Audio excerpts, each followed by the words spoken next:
Have you ever stopped to wonder why you chose that specific brand of coffee this morning? Or what truly influenced your decision to buy the smartphone currently in your pocket? We often like to think of ourselves as rational individuals, making carefully considered choices based purely on personal preference, price, and quality. We believe our decisions are our own, forged in the quiet solitude of our minds. However, this perception, while comforting, is largely an illusion. The reality is far more complex and interesting. Our choices are profoundly, and often invisibly, shaped by the people around us. These unseen architects of our consumption habits are the groups we belong to, the families we are part of, and the social circles we navigate every single day of our lives. They create the silent rules, set the subtle expectations, and provide the social cues that guide our behavior as consumers. This chapter delves into the fascinating world of social influence on consumer behavior. We will pull back the curtain on the seemingly personal act of buying, to reveal the intricate social machinery operating behind the scenes. Understanding these dynamics is not just an academic exercise, it is a critical skill for anyone seeking to comprehend the modern marketplace. For decades, the traditional model of the consumer was that of a logical, isolated decision-maker. Marketers and economists pictured a person meticulously weighing the pros and cons, comparing features, and making a rational choice to maximize personal utility. This perspective, while useful in some contexts, misses the most significant piece of the puzzle: the social world in which the consumer lives. Humans are fundamentally social creatures, hardwired for connection and belonging. Our desire to fit in, to be respected, and to signal our identity to others often outweighs purely functional considerations. The social context is not just a secondary factor. In many, if not most cases, it is the primary driver of our consumption decisions. The brands we choose become badges of identity, telling a story about who we are and which tribe we belong to. Consider the purchase of a luxury watch or a designer handbag. Is the decision primarily about telling the time or carrying belongings? Of course not. These items are potent social signals, communicating status, taste, and success to the world. Their value is derived not from their material function, but from their social meaning. A meaning that is co-created and reinforced by specific groups. This demonstrates that what we buy is often a form of communication, a way of participating in a social dialogue without saying a word. In the 21st century, any discussion of group influence would be incomplete without a deep dive into the world of social media. The digital platforms that now dominate our daily lives have fundamentally rewired the mechanisms of social influence. They've created new kinds of groups, amplified the speed and scale of social proof, and given rise to a new class of influential figures. If traditional reference groups were like distant constellations we looked up to, social media has brought those stars down to earth, placing them directly in the palm of our hands. The digital campfire is where modern tribes gather, share stories, and establish the norms that dictate a vast range of consumer behaviors. One of the most significant shifts is the rise of micro-communities. Before the internet, joining a group with a niche interest was difficult. Today, platforms like Reddit or Discord host thousands of highly specific communities where enthusiasts can gather. For a member of the mechanical keyboard subreddit, the choice of a keyboard is not a simple purchase. It's a deeply meaningful act, judged by peers on its aesthetics, acoustics, and technical specifications. This digital environment has also given birth to the creator and influencer ecosystem. Influencers act as living, breathing reference points for their followers. They're often perceived as more relatable and authentic than traditional celebrities. When an influencer recommends a product, it feels less like an advertisement and more like a trusted friend giving advice. Our journey into the world of group influence logically begins at the very beginning, with the family. The family is the first and most fundamental primary group for nearly every individual on the planet. It is the crucible in which our core values, beliefs, and behaviors are forged. Long before we are exposed to peer pressure or sophisticated marketing campaigns, we are learning the ropes of consumption from our parents, siblings, and extended relatives. This process, known as consumer socialization, is the way in which young people acquire the skills, knowledge, and attitudes relevant to their functioning as consumers in the marketplace. It is a subtle, lifelong education that starts in infancy, shaping everything from our taste preferences to our brand loyalties and our attitudes towards saving and spending. The family also functions as a critical economic unit, where decisions about resource allocation are made collectively. The purchase of a new television, a family holiday, or even the weekly grocery shop involves a complex interplay of roles and influences. One person might initiate the idea, another might gather information and influence the options, another may hold the ultimate power of veto, and yet another might make the final decision. Furthermore, the structure and life stage of a family dictate its consumption patterns in predictable ways. A young couple without children will have very different spending priorities compared to a family with young children, or a retired couple whose children have left home. This concept, known as the family life cycle, provides a powerful framework for segmenting the market and tailoring products, services, and marketing messages to the specific needs of households at different stages of their evolution. As we move from childhood into adolescence and adulthood, the sphere of influence begins to expand beyond the family unit. Friendship circles emerge as an incredibly powerful force in shaping our identities and, consequently, our consumer choices. These groups, often formed around shared interests, life stages, or proximity, function as vital sources of information, validation, and belonging. Unlike family, we choose our friends, and this act of selection often involves aligning ourselves with people who reflect who we are or who we aspire to be. This creates a potent echo chamber effect. The group's preferences and norms are mutually reinforced, making certain brands and behaviors feel not just acceptable, but essential for maintaining one's place within the circle. The influence of friends operates through several key mechanisms. Firstly, there is informational influence. When we are uncertain about a purchase, especially in categories like technology, fashion, or travel, we often turn to our friends for advice. We trust their experiences and opinions far more than we trust a slick advertisement. A recommendation from a friend carries immense weight because it is perceived as authentic and unbiased. Secondly, friendship groups exert strong normative influence. This is the pressure to conform to the group's expectations in order to be liked and accepted. This can be very subtle. Deviating from these norms can lead to gentle teasing or a feeling of being an outsider. Therefore, we often adjust our consumption choices to align with the group's consensus, reinforcing our social bonds. Human behavior is not only shaped by the groups we currently belong to, but also by those we don't. Our social landscape is filled with groups that act as powerful beacons, guiding our choices from a distance.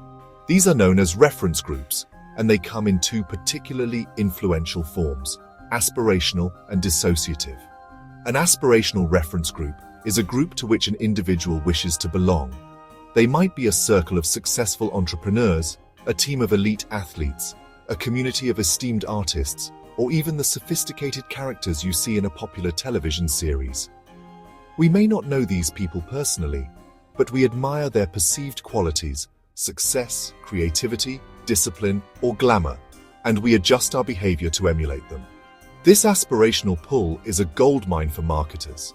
By associating a product with an aspirational group, brands can imbue their offerings with the desirable traits of that group.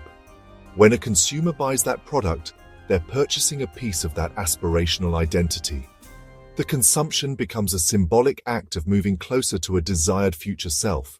On the opposite end are dissociative reference groups. These are groups with which a person actively wants to avoid being associated.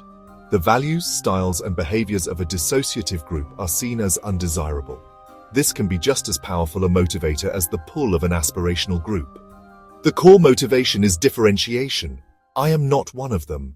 The influence of groups on our consumer behavior is not confined to a specific age or life stage. It's a constant, evolving force that accompanies us throughout our entire lives. The journey begins in the playground, where the desire to have the same toy or wear the same brand of trainers provides an early lesson in normative influence. As we transition into university and the early stages of our careers, new groups take center stage. University societies, sports teams, and professional colleagues become crucial reference points. This is where aspirational influence is particularly strong, as young adults look to established professionals and successful alumni to model their career paths and consumption patterns. In mid-adulthood, the focus shifts back towards the family unit, but professional and community groups remain influential. Workplaces develop microcultures of consumption, from appropriate attire for meetings to the choice of cars in the car park. Community groups create new networks of influence. A neighborhood WhatsApp discussion about internet providers or security systems carries more weight than marketing material, as it comes from similar peers. Even in retirement, the influence continues unabashed. New communities form around hobbies, travel, and volunteering. A retiree joining a gardening club learns about preferred tool brands and fertilizers from experienced members. At every stage, from the sandpit to the senior center, our lives are embedded in social groups. The consumer is never a static target, but a dynamic individual navigating a changing social world. At its very core, much of our consumption is a form of communication. The products we buy, the clothes we wear, and the experiences we pursue are not just inanimate objects or fleeting events. They are words and sentences in a complex social language. When we choose to drive a hybrid car, wear a band t-shirt, or order an oat milk latte, we are making a statement. We are broadcasting information about ourselves without uttering a single syllable. Understanding consumer behavior requires us to become fluent in this silent, symbolic language. The vocabulary of this language is made up of brands and products, but its grammar is supplied by social groups. A Rolex watch is not inherently a symbol of success. It becomes one because a specific aspirational reference group has adopted it as such. Without the social context provided by these groups, products would lose their symbolic power. This social language is particularly important for products that are high in public visibility. For these categories, the social meaning can often be more important than the product's actual performance. This is why people will pay a significant premium for a brand logo that communicates the right message about their status or taste. For marketers, the key is to understand what their brand is saying in this social language and to whom. It requires moving beyond a focus on features and benefits and thinking about the brand as a cultural symbol. What identity does the brand help consumers perform? Which group's values does it align with? Does it signal exclusivity, practicality, creativity, or social responsibility? Given the overwhelming evidence of social influence on consumer choice, the managerial imperative is clear. Listening to the individual is no longer enough. Marketers, brand managers, and business strategists must develop a deep understanding of the groups that surround their customers. Ignoring the power of the crowd is not just a missed opportunity, it is a strategic blunder that can lead to misaligned products, ineffective messaging, and wasted marketing expenditure. This requires a fundamental shift in mindset, from a push model of marketing to a pull and participate model. The old approach involved creating a product and message in-house and then pushing it out through mass media. The new approach involves identifying relevant consumer groups, understanding their needs and norms, and then co-creating value with them. It is about fostering communities, not just acquiring customers. Practically speaking, this means investing in new tools and skills. Social listening software tracks and analyses conversations about brands across the internet, becoming an essential intelligence tool. Ethnographic research, where researchers immerse themselves in a consumer group's environment, provides deep, qualitative insights that surveys can never reveal.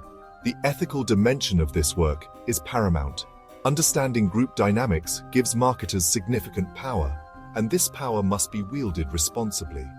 The goal should be to build genuine, authentic relationships with communities based on mutual trust and respect. The most successful strategies provide genuine value to the group, empowering its members and enriching its shared culture. The managerial imperative is to become a trusted partner to the crowd, not its covert manipulator. Having established the fundamental importance of social context, we now turn to the specific roadmap for this chapter. Our exploration will be structured and systematic, designed to build your understanding layer by layer. We will dissect the social world of the consumer into its three most critical components: groups, reference groups, and the family. For each of these areas, we will follow a consistent path, defining the key terms, exploring the mechanisms of influence, and illustrating the concepts with practical examples and case studies from both India and a global context. This structure will provide you with a comprehensive and actionable toolkit for analyzing and leveraging social influence. Our journey will begin with a deep dive into the concept of groups. We will classify the various types of groups that shape our lives, from the intimate primary groups like close friends to the more formal secondary groups like work colleagues. A key focus will be on the three core mechanisms through which groups exert their power: normative, informational, and value-expressive influence. Next, we will sharpen our focus on the specific role of reference groups, examining how we are influenced not just by groups we belong to, but also by those we admire, reject, and use as benchmarks. Finally, we will turn our attention to the most enduring primary group, the family, analyzing it as a unique consumer unit and exploring the family life cycle framework. As we embark on this detailed exploration, it is useful to frame our journey around a set of core questions. These questions will serve as our guiding stars, ensuring we remain focused on the central learning objectives. They represent the fundamental puzzles that this chapter aims to solve. By completion, you should be able to provide sophisticated, evidence-based answers to each of these inquiries. The first set relates to fundamental group influence. How do the people we associate with systematically alter our perception of what is desirable, acceptable, or necessary to buy? What are the psychological mechanisms that make us conform, trust peers, and adopt identity-reflecting brands? The second set pushes us to consider influence from a distance. Why are we drawn to consumption patterns of people we may never meet? How has the digital age transformed aspiration and dissociation dynamics? Finally, we turn inward to the household. How does the internal machinery of family life translate into collective purchases? How do predictable life stages create distinct consumption patterns? The ultimate question for practitioners is, how can a brand tailor its products, messaging, and channels to meet the evolving needs of the family as a unit, thereby building loyalty that lasts for generations? These are the critical questions we will answer together. This understanding is the first and most crucial step toward mastering the art and science of consumer behavior. Let us begin this fascinating journey into the social DNA of consumer choice.